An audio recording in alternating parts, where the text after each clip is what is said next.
Welcome to the thefogvlog. Hey guys, and welcome to another episode of MixHax. If you clicked on this, you know we're talking about systems this week. And when we say systems, we're not talking about the internet where we find our information like notes, or YouTube where we find information about recipes and notes and mixes or whatever the case is. We're talking about where you have a recipe together that you want to mix up, but you want to store it in some kind of system, and you want to go back to it and potentially create another variation of that same recipe. So that kind of system that we're talking about. And many people use many systems, and I think what we're going to be doing here is just talking about what we like about the system that we use, and why we use it. And and we'll each just go through that, right? So I'll kick off. I'm using all the flavors at the moment, and the very simple reason why I use it, of course, is just the UI. I like it. It's flashy, it's easy to navigate. It's got quite a bit on it that I like. One of the big reasons, other than the UI for me, is most of the mixes that I want to follow are posting their recipes on this specific system, right? Web system. And I want to know exactly when somebody that I'm following is posting a new recipe. So there's a feature there where you can follow a mixer, you can favorite them, and you'll see when they've posted a new recipe. Some of the other things that I really like about all the flavors is I like the visual graph you get when you click on a flavor, so you can clearly see how many recipes it's used in and at what percentage. So you get a visualization, and right underneath that visualization, you get recipes, a list of recipes that this flavor is used in. So you can immediately click on those recipes to try or then see how it was applied.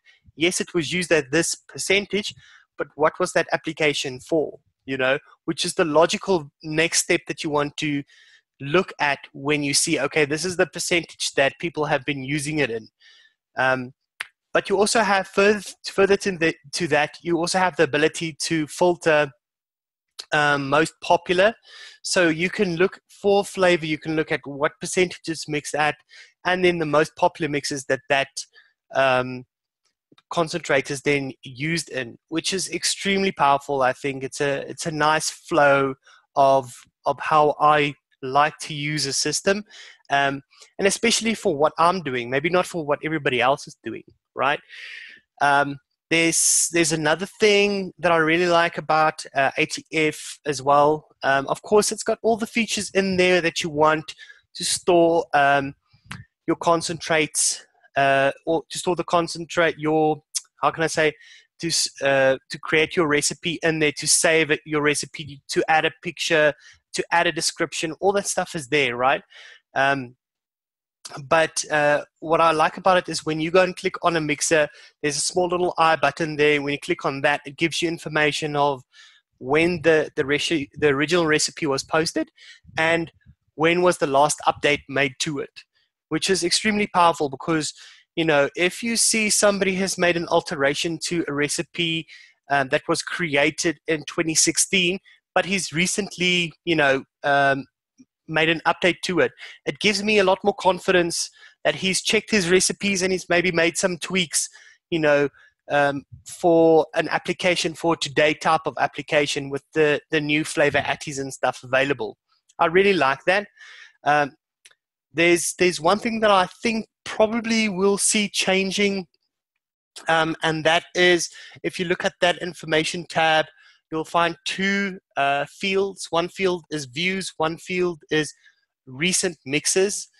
Those two are displaying as exactly the same at the moment. I think potentially in the future it would be nice to see if we can somehow determine what the difference is between a view and a mix, right? so that we can see how many people actually mixed it up. It's really difficult to say, because you need some kind of input from a person that's looking at a recipe so that you can click on something that will save it, flag it in the database to say, hey, I've actually mixed this recipe.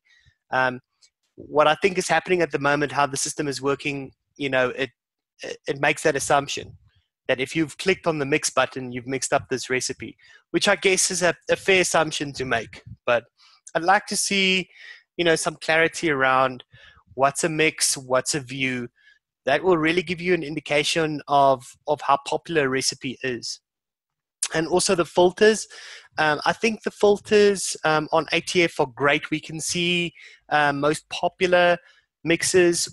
There's other filters as well, which is hotness. Maybe hotness, popular recipes is, I don't know exactly how that filter works, but there's a hotness filter as well.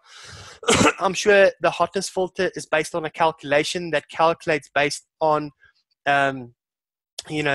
mixes and views.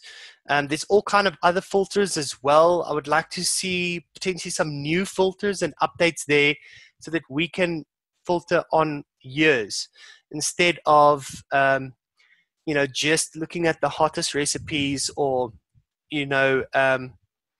the most popular recipes. We should be able to click 2 filters at a time, for instance, where we can see popular recipes and of 2018, for instance. That would be a very nice feature. So that's what I'm hoping for.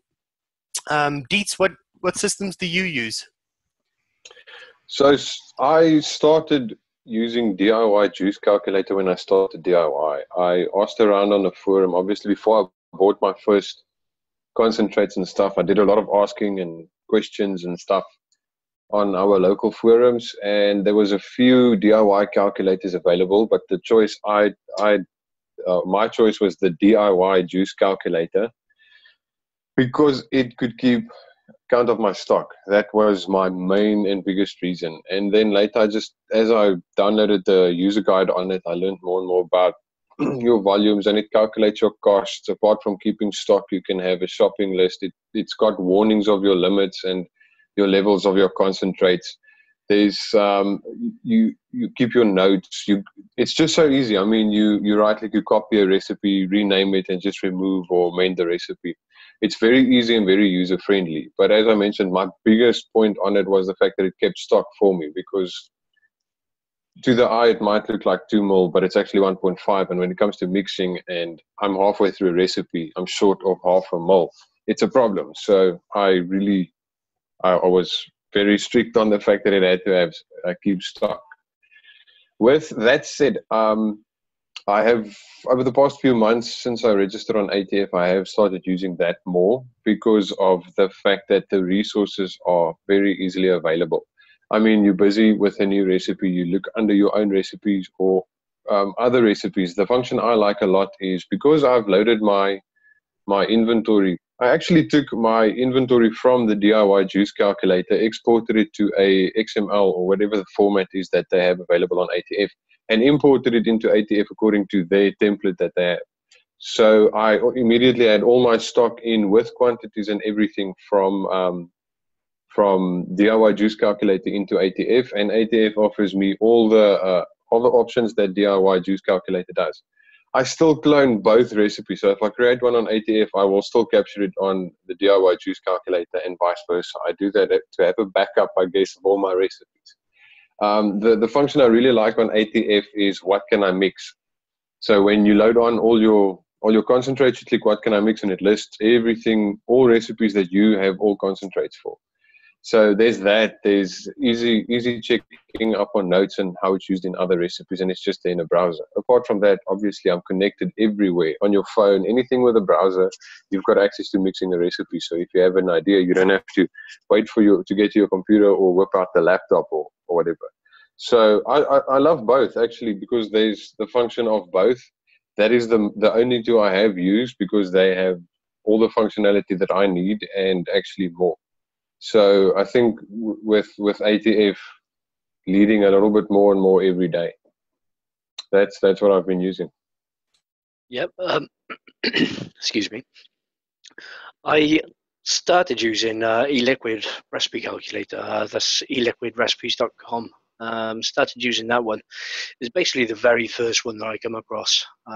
Started using that, and just I've got so used to it now and used to all the functions. I'm just really comfortable using that.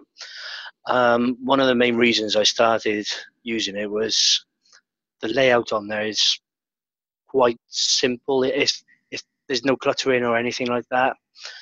And as you're adding in ingredients, you just type in the concentrate that you want. For example, Flavor West yellow cake, and then you can just it automatically populates from a drop down. So you just click on the Flavor West yellow cake that's used in the most recipes, and it'll put that up for you. So it's so easy to actually create a recipe. One of the latest features they've added on there now is it will take the median percentage for that concentrate and actually populate that for you. So for new mixers that are just starting out, they can just type in Flavor West yellow cake and it'll automatically put in 2%, and that's a starting point for people to use, and you can tweak it as you go along. One of the other features that I liked on there as well is when you actually click on the concentrate itself, you can go in and you can see everybody's notes for that flavor straight underneath. The average mixing percentage, the medium mixing percentage for single flavors, and within a mix as well. And you can then click a little bit further down. There's a button that you can actually click on, which will then show you what that flavor is actually used with the most. So Flavor West yellow cake, and it'll show you custard recipes, cream recipes, cake recipes. You can also click on what can I make, which will go through your stash list and tell you what recipes you can make with what flavors you actually have. Now, one of the features I would like to see in future would be actually keeping track of how much you've got in your stash. So, because at the moment you just say I've got Flavor West yellow cake, and it will just that's it. You can tell it you've got 10 milliliters and the price, so it can actually work out how much your recipe is going to cost you to make.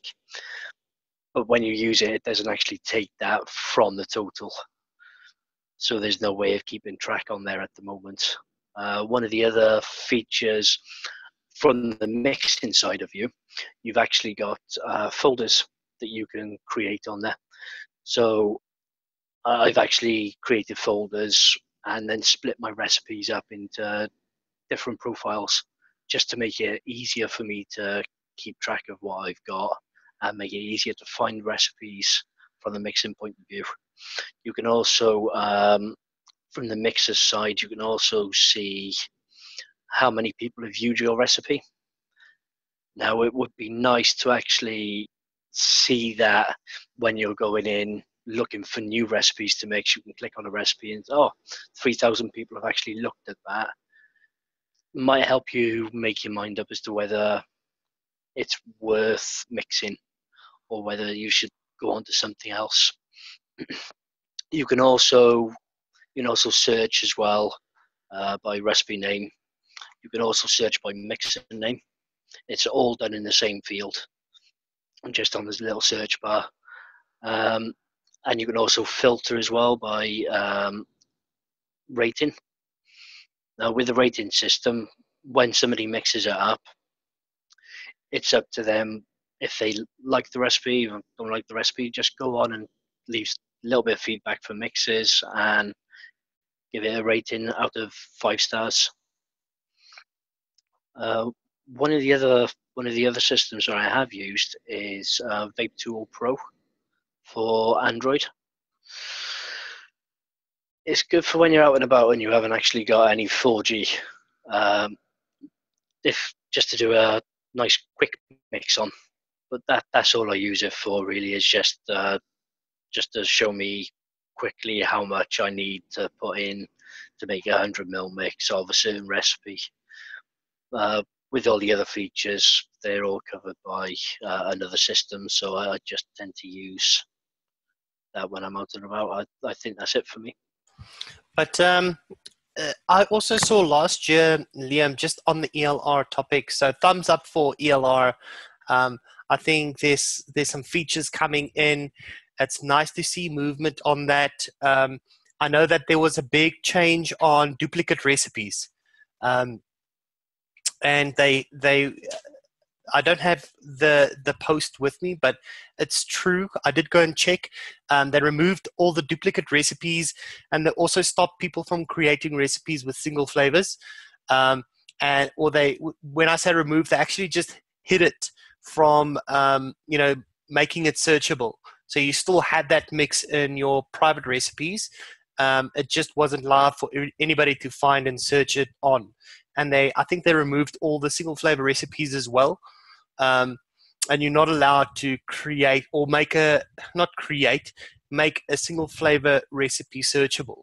You can have that in your my recipes if that's what it's called, but you can't put it out there for people to search and find and mix, right? Single flavor mixes is I don't think that's what the system was designed for. So yeah, thumbs up. I really liked seeing that. I think that was probably one of the biggest, problems on ELR that was sorted out. I think there's a couple of others, but it looks good that they are creating new features and they're working on these things. Richard, what do you use? Right, I get asked a lot by new mixers, what recipe app should I use? And I always recommend the one that Dietz and I use, which is DIY Juice Calculator.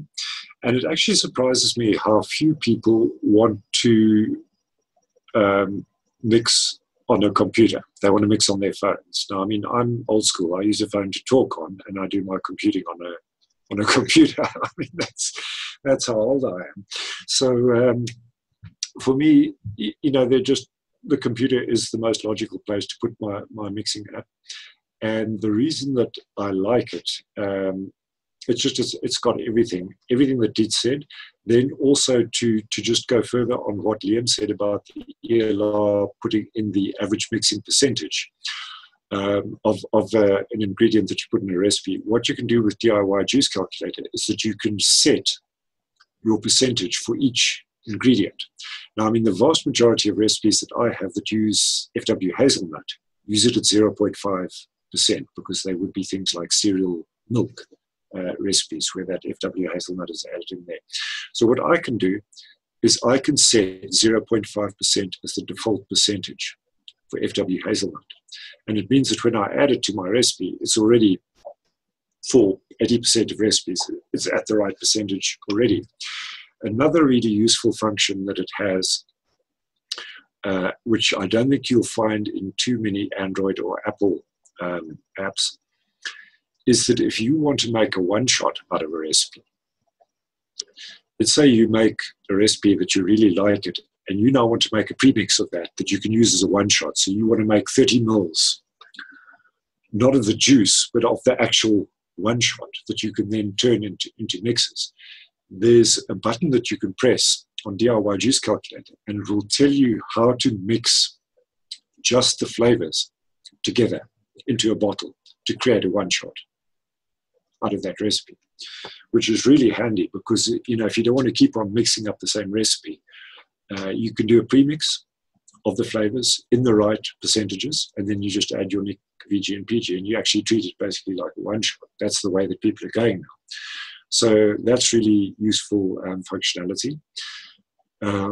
It's got the cost tracking. It's got the inventory tracking. Another nice thing is that you can set alarms, different alarms for different concentrates. So, for example, something like a ginger concentrate or a condensed milk or something that I'm only going to be using very small amounts, I can set my alarm to 1 milliliter. So it only alerts me when I'm down to 1 milliliter. If it's something like TFA vanilla bean ice cream, where I'm using lots of it and I'm using it frequently, I can set my alarm to say 5 mils or 6 mils. So once I'm down to that amount, then it alerts me, you've got to reorder this. So it's very customizable, and you can set it up absolutely the way that you want. It allows you to say which vendor you bought the concentrate from. And another important thing, it allows you to put a date on when you got the concentrate. So if I have cap sugar cookie, and I'm thinking, this isn't right now, I've used this in a mix now, and it's not come out the way that I feel, I can go straight to my recipe app and I can check the date on which I bought that concentrate. Now, if it's more than 2 years ago, bingo, maybe we've got a problem now with the concentrate that's aging. So, it allows you to keep so many useful data details about the actual concentrates that you're using. So it's by far and away my first choice. If people want to mix on their phones, I don't really know what to recommend, because I don't. But certainly if you are willing to put up with let's just say the inconvenience of having to mix on your computer, I would definitely recommend DIY Juice Calculator. It's got all the features that you want, but without getting bogged down, without being difficult to use, or without you having to input a lot of stuff in a very complex way. So that's my go-to. Richard, where can you find that calculator? The URL is DIYJuiceCalculator, all one word.com. Okay, I'll get that from you, and I'll leave a link below for people that want to go and check that out. But yeah, guys, is there anything else that you want to add on systems? Nope. Guys, I think this is now, we want to hand it over to everybody that watches the show. I would like to see what features people like about the systems that they use. We want to see what features they really enjoy about their systems in the comment section. Also, I would like to see things that they are or would like to see change in 2019 from the systems that they are using and that they like. So you can leave those in the comments below.